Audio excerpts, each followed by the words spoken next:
In the underbelly of the juvenile justice system, a handful of teenagers have earned a notorious reputation for their dangerous exploits. These are not your average adolescents. Instead, they are the 10 most dangerous teens in prison. Their stories are chilling, filled with a combination of rebellion, violence, and a disregard for societal norms. In this exploration, we delve into the lives of these troubled youth. The Scream Killers. The Scream Killers, Brian Draper and Tori Adamczyk, were driven by a sinister motive when they brutally murdered their high school classmate, Cassie Jo Stoddart. Inspired by the cult horror movie Scream, the duo aimed to imitate the masked killer and leave a lasting mark on history with their heinous crimes. Their shared fascination with horror films, particularly Scream, fueled their desire to become infamous serial killers. In September 2006, at the beginning of their junior year, Draper and Adamczyk devised a plan to create their own film, documenting their attempt to emulate the masked killer from Scream by targeting their classmates one by one. They meticulously crafted a death list of potential victims, with Cassie Jo Stoddart at the top. The chilling video evidence captured the boys discussing their intentions, with Draper stating, "We found our victim, and sad as it may be, she's our friend, but you know what? We all have to make sacrifices. Our first victim is going to be Cassie Stoddart and her friends."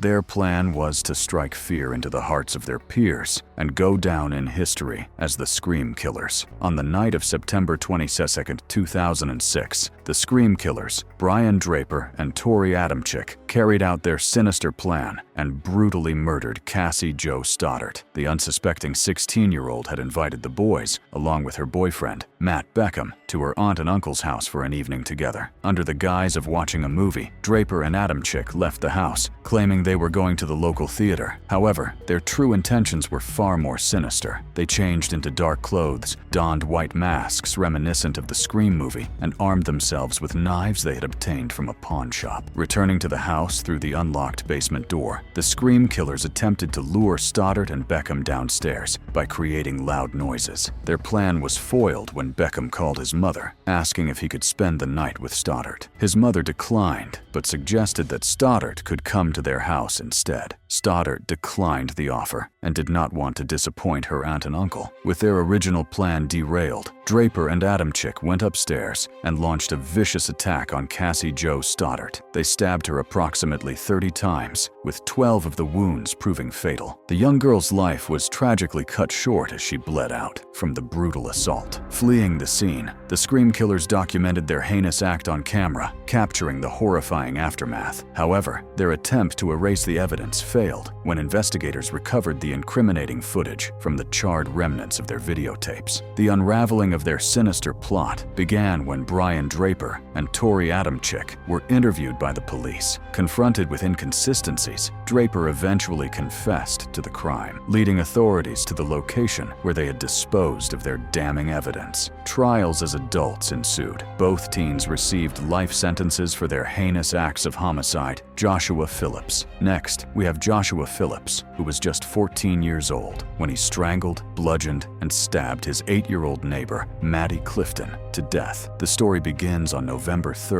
1998, in Jacksonville, Florida, when Maddie left her home to play outside. At 5 p.m., Maddie, a lively and playful child, went out to play with friends, expected home for dinner at 6:30 p.m., but she never returned. Panic gripped her mother, Sheila, as she searched frantically. Unbeknownst to the community, 14-year-old Joshua Phillips, a neighbor, joined the search, but harbored a dark secret. According to Phillips, Maddie sought refuge at his door that evening, but he turned her away due to his father's rules. This seemingly innocent encounter set off a chain of events, leading to unimaginable horror. In his confession, Phillips described a tragic accident during their backyard baseball game at around 5:15 p.m. The ball struck Maddie in the eye, causing her to bleed and scream. Fearing his abusive father's consequences, Phillips panicked and dragged Maddie to his bedroom to hide her. Her clothes came off in the process, adding a disturbing layer to the situation. situation. As Maddie's screams echoed, Phillips, desperate to avoid his father's wrath, fatally struck her with a baseball bat. In shock, he hid her lifeless body under his waterbed, attempting to conceal the evidence. For 6 agonizing days, the community rallied in a desperate search for Maddie. Flyers circulated, search parties scoured the streets, and a $72,000 reward was offered for any information leading to her return. Phillips went about his daily routine, concealing the unimaginable truth from his parents and the community. His mother, Missy, later expressed her disbelief, recounting how there had been no signs of anything out of the ordinary during those 6 days. To her, it was just another week, unaware of the horror lurking beneath her roof. When Missy noticed liquid oozing from beneath the waterbed, her suspicions were finally aroused. Believing it to be a leak, she decided to investigate further. As she pulled the frame apart, a sight too horrifying to comprehend met her eyes. Maddie's lifeless foot protruding from the darkness. Armed with a shocking revelation, the police swiftly descended upon Phillips'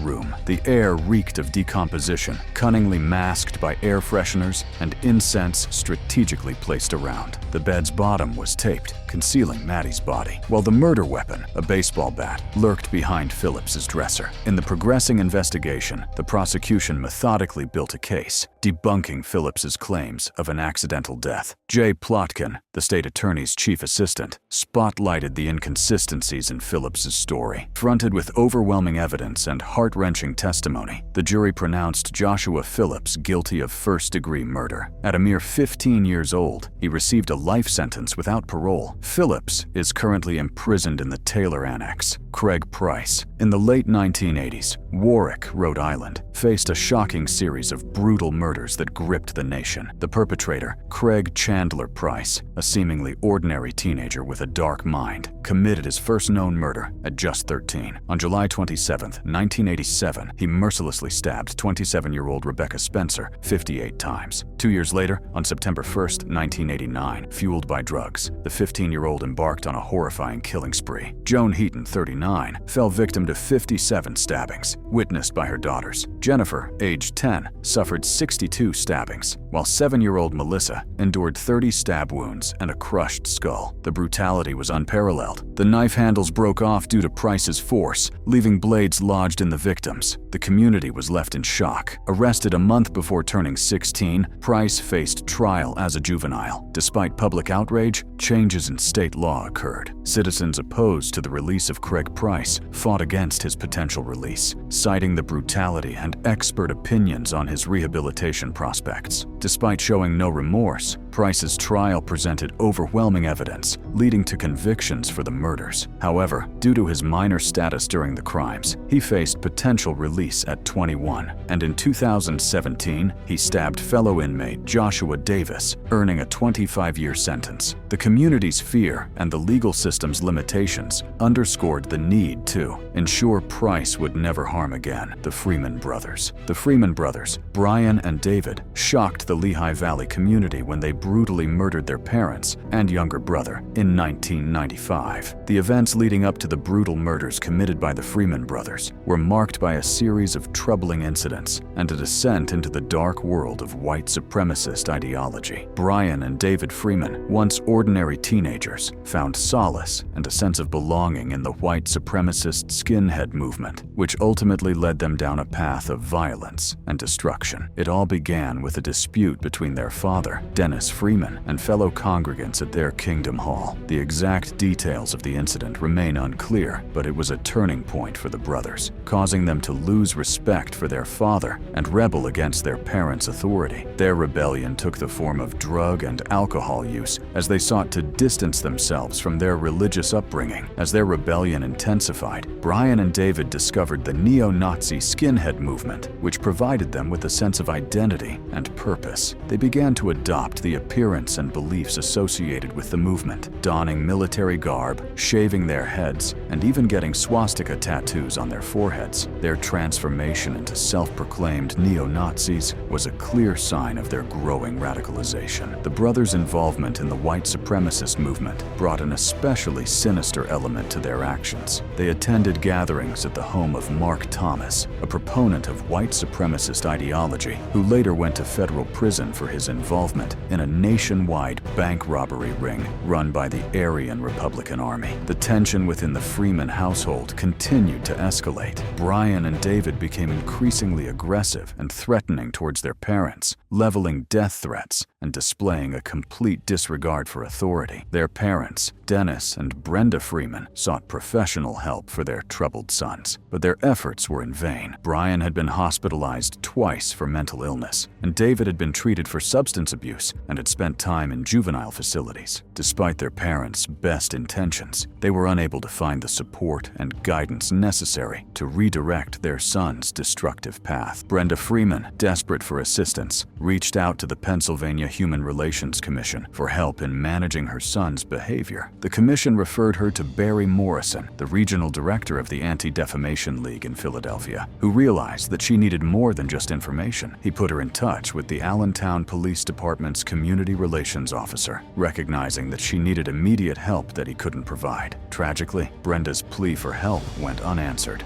David, then 16, and their cousin Nelson Birdwell, who was 18, went upstairs to their father's bedroom. Armed with an aluminum baseball bat and a metal exercise bar, they beat Dennis Freeman as he lay asleep in bed. Birdwell also attacked 11-year-old Eric Freeman, who was also asleep, repeatedly striking him with a 3-foot pickaxe handle. After the gruesome murders, the three fled the scene in Brenda Freeman's convertible and made their way to Michigan. It was there, 3 days later, that they were apprehended at the home of Frank Hess, a known neo-Nazi. The evidence against them was overwhelming, with blood and fingerprints tying all three to the brutal crimes they had committed. Legal proceedings followed, with Brian and David Freeman pleading guilty to the murders of their parents. Both brothers and their cousin were given life sentences without the possibility of parole, though none of the three were convicted in the murder of Eric Freeman. Amardeep Sada, born in 1998 into a family living below the poverty line in the small village of Mushahar, Bihar. Amarjit Sada's early life was marked by hardship and struggle. Bihar, known for its social problems such as poverty, unemployment, and casteism, provided a challenging environment for Amarjit's upbringing. His parents, who worked as laborers, faced immense difficulty in making ends meet. Growing up,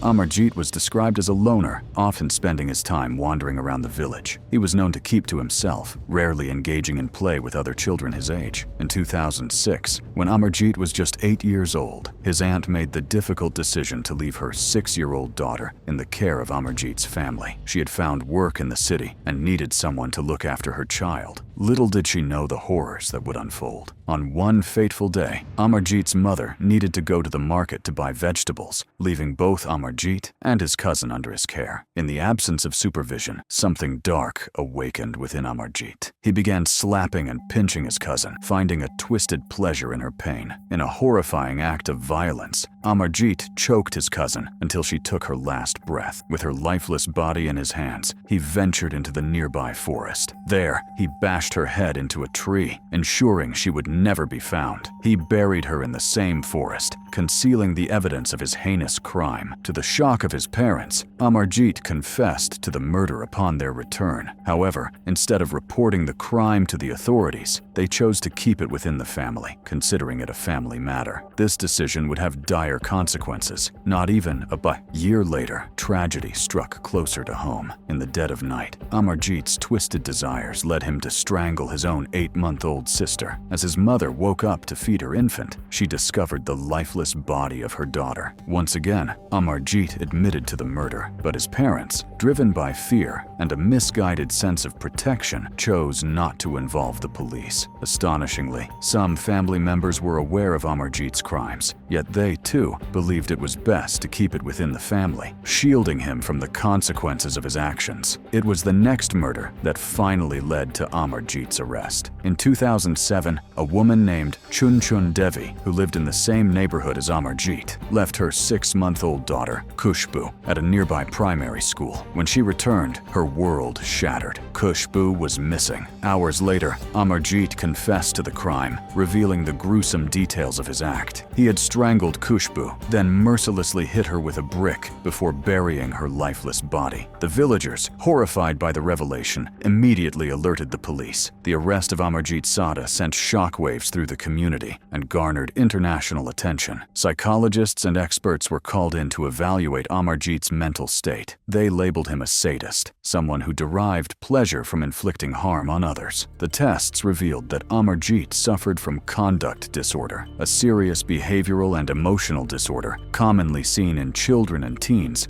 Amarjeet Sada's release at 16 under a new identity raises concerns about his reintegration into society. While he may have served his time in the juvenile detention facility, the question of whether he has truly been rehabilitated remains unanswered. Joseph McVeigh. Next, we have the disturbing case of Joseph McVeigh, a teenage killer whose actions sent shockwaves through his community. In January 2011, a seemingly ordinary argument between 10-year-old Joseph and his mother, Deborah McVeigh, took a horrifying turn, fueled by frustration and anger. This young boy made a fateful decision that would forever alter the course of his life. Armed with a .22 caliber rifle, he committed an unimaginable act of violence, leaving his mother dead and a community in disbelief. After the tragic incident that claimed the life of his mother, Joseph McVeigh found himself in the custody of the justice system. Recognizing the need for specialized care and therapy, the authorities transferred him to a residential treatment facility. Here, Joseph would begin his journey toward rehabilitation and reintegration into society. The residential treatment facility provided a structured environment where Joseph could receive the necessary support and guidance to address his traumatic experiences and underlying issues. Under the watchful eye of trained professionals, he embarked on a path of healing and self-discovery. Joseph's therapist, Jerry Hartman, played a pivotal role in helping him navigate the emotional aftermath of a fateful day. With expertise in troubled youth, Hartman guided Joseph through understanding and addressing the root causes of his actions. In therapy, Joseph made notable progress, actively engaging in the process. Insights into his upbringing and the toxic environment began to unfold during their sessions. Judge Thomas C. Lee, overseeing Joseph's case, closely monitored his advancements in a residential treatment facility. Despite the controversy, Judge Lee opted to keep Joseph there, emphasizing the importance of continuity in therapy and the established relationship with Hartman. During court proceedings, Judge Lee condemned Joseph's upbringing by violent, criminally involved parents. Negligent parenting, allowing a child with impulse control issues access to firearms, was highlighted. The judge, while acknowledging the severity of Joseph's actions, expressed hope for his chance at productive adulthood. Potential custody until age 21 loomed if convicted, with some advocating for harsher punishment. Still, he believed Joseph's path to successful reintegration required continued therapy in the residential treatment facility. Daniel Bartlam. In the early morning of Easter Monday in 2011, a fire report came into firefighters in Nottingham, England. They rushed to a home on Georgia Drive, Redhill, Nottingham, where the flames were consuming the house. After extinguishing the fire, they made a horrifying discovery: the lifeless body of a woman. It was later identified as 47-year-old Jacqueline Bartlam. Initially, it was believed that Jacqueline had died in the fire. However, upon closer examination at the medical examiner's office, it was revealed that she had been bludgeoned to death. Detectives quickly realized that the fire had been intentionally set in an attempt to conceal the murder. The investigation took a shocking turn when Jacqueline's two sons were interviewed. Her 14-year-old son, Daniel Bartlam, claimed that an intruder had broken into their home and killed his mother before setting the house on fire. However, his older brother denied this version of events. Detectives grew suspicious of Daniel's account and began to focus their attention on him. Eventually, under intense questioning, Daniel broke down and confessed to the murder. He revealed the chilling details of that fateful night. On the night of the murder, Daniel armed himself with 2 hammers and silently crept into Jacqueline's bedroom. With a claw hammer in hand, he mercilessly struck his mother 7 times in the face and head. The brutality of the attack was unimaginable. After killing his mother, Daniel wrapped her lifeless body in a newspaper, doused it with petrol, and set it ablaze. He then meticulously wiped the murder weapon with cleaning fluid and hid it in his bedroom to create the illusion of an intruder. He left the second hammer by the bedroom window as if it had been dropped during a hasty escape.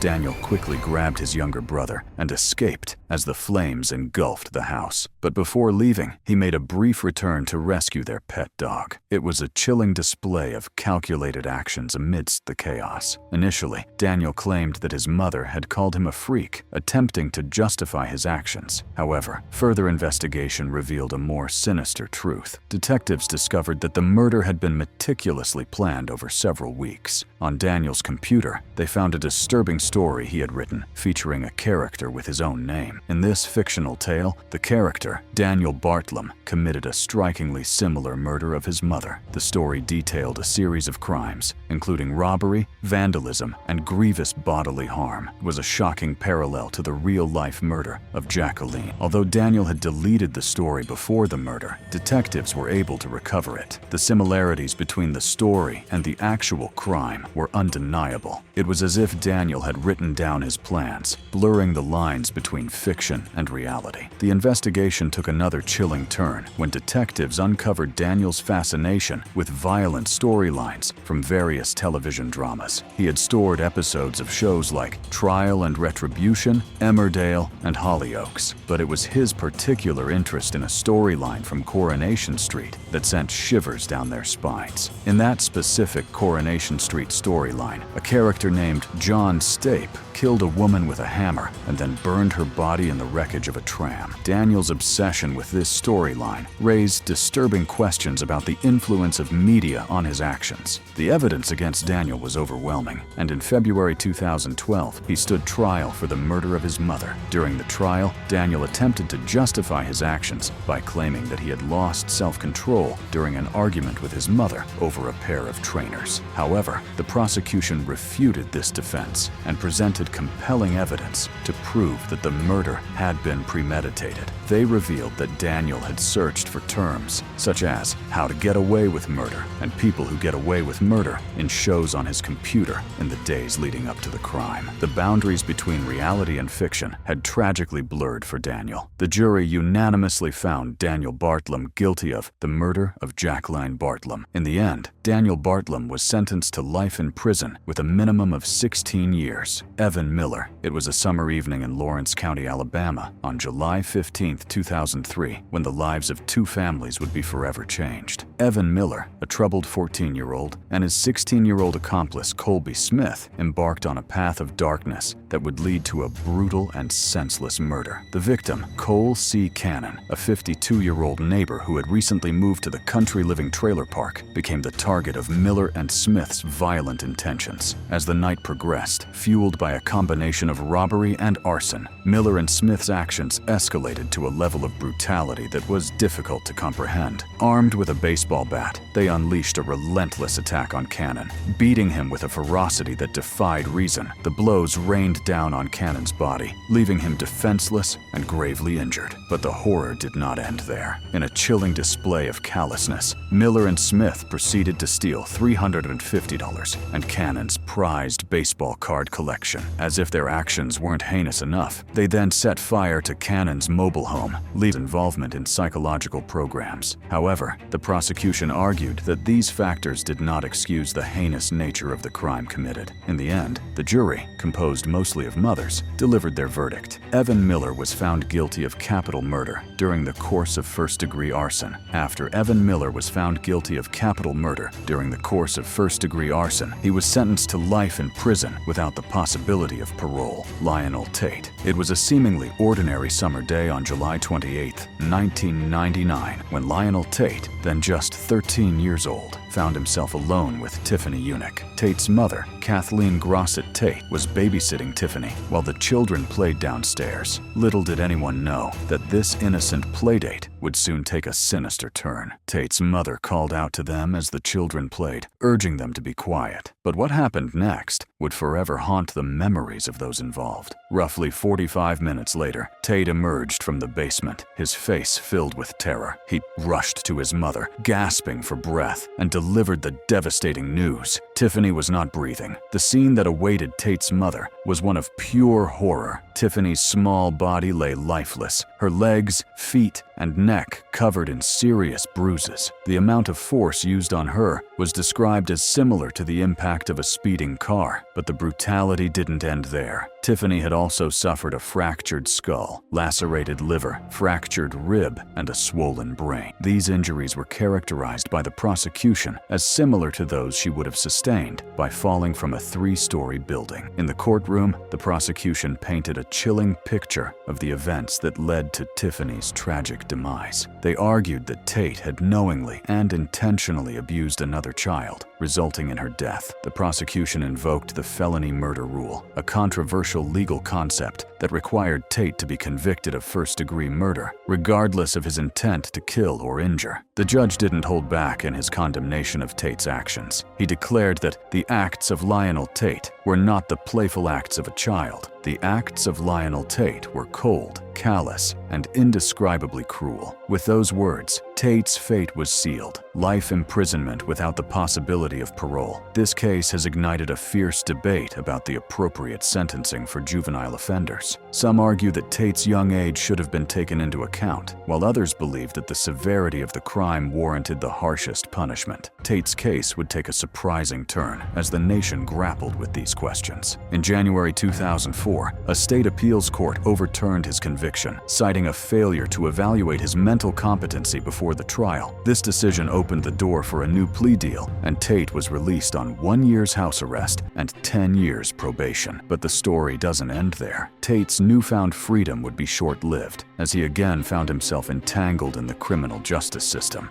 to be served concurrently with his previous 30-year sentence. Today, Lionel Tate resides in the Charlotte Correctional Institution, where he serves his time for the crimes he committed. Twilight Killers. Next, we have the chilling details of the planning and execution of the murders committed by Kim Edwards and Lucas Markham, the infamous Twilight Killers. Their actions were not impulsive acts of rage, but rather the result of a meticulously planned and executed plot. Kim and Lucas had been plotting the murders for some time, driven by a twisted belief that Kim's mother, Elizabeth, was trying to separate them. Their plan was fueled by a toxic combination of resentment, jealousy, and a desire for self-preservation. They believed that by eliminating Elizabeth and her younger sister Katie, they could secure their own twisted version of happiness. The planning process took place in secret, with Kim and Lucas discussing their sinister intentions in the most unsuspecting of places, the local McDonald's. On the night of the murders, Lucas Markham made his way to Kim's home, gaining entry through a bathroom window. The darkness of the night provided cover for their sinister intentions. Lucas silently crept into Elizabeth's bedroom, armed with a knife and a pillow. With a calm and calculated demeanor, he held the pillow over Elizabeth's face, suffocating her, and then proceeded to repeatedly stab her in the neck. The brutality of the attack was evident in the multiple wounds inflicted upon her. The sound of the struggle woke Katie, who was sleeping in the same room. In a state of panic, Lucas turned his attention to her, ending her life as she lay defenseless. To ensure their crimes went undetected, Kim and Lucas slashed the throats of their victims, a gruesome act intended to prevent them from screaming for help after the murders were carried out. The couple engaged in a series of disturbing actions that further showcased their detachment from the gravity of their crimes. They had sex, shared a bath, and settled down on the sofa to watch the Twilight film, which would later earn them their horrifying nickname. Their ability to engage in such mundane activities while the bodies of Kim's mother and sister lay lifeless in their beds is a testament to their lack of empathy and the depths of their depravity. The sentencing judge emphasized the case's exceptional premeditation and brutality. While the boy pleaded guilty to murder, the girl admitted manslaughter but was found guilty of 2 counts of murder by a jury. Having etched an infamous chapter in crime history, Kim Edwards and Lucas Markham are currently serving a 17.5-year prison sentence as the youngest ever double murderers in Britain.